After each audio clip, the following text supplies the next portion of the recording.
I like playing basketball, and there's a difference between, say, a pickup game of basketball and a real organized, say, high school game of basketball, right? And this, I think, illustrates, not perfectly, but it illustrates the difference between a post-blockchain world and a pre-blockchain world. So if we think about a pickup game of basketball, really that's like the post-blockchain world, right? This is a world that we have blockchain. And we get together, you get some people in the park, you're gonna play ball, you don't need to ask permission, you just need a hoop, and you need a basketball. We get together and we decide, what are we gonna do? Well, we're gonna play a game to 11, win by 2.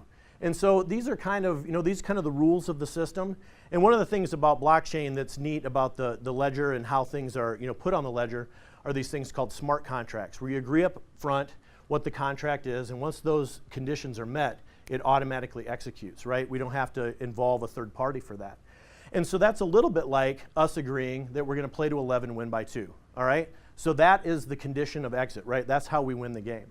So we start playing the game, and say the red team scores, and now it's red team 1, blue team 0.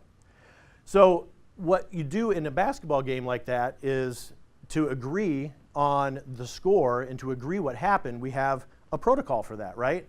So I'm gonna get the ball, and I'm gonna check the ball, and when I check the ball, I'm gonna say red 1, blue 0. And anybody that doesn't agree with that has a chance to say that I said the score wrong, right? And the protocol is majority rules, right? If everybody agrees that it's 1-0, then we're good to go. If I said it wrong and it's really 3-0, then it gets fixed at that time. So we check the ball, we play another play, and we come in and say the blue team scores, and now it's 1-1. And we do this until every time we check to see if we met that smart contract, right? Are we at 11 yet? And is somebody won by 2? And once we hit that, the game's automatically over because we agreed to that, right? And so we self-organized this, right? We didn't ask permission for this. We just made this game happen, and it happened on our own.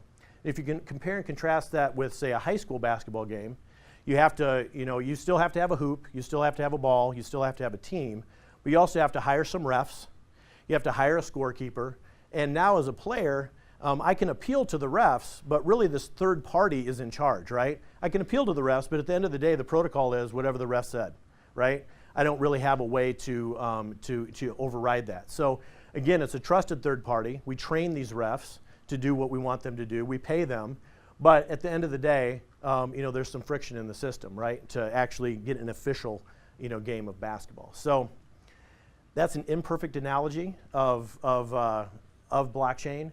But I think it kind of, for me, really demonstrates the difference between, a blockchain-enabled world and a pre-blockchain world.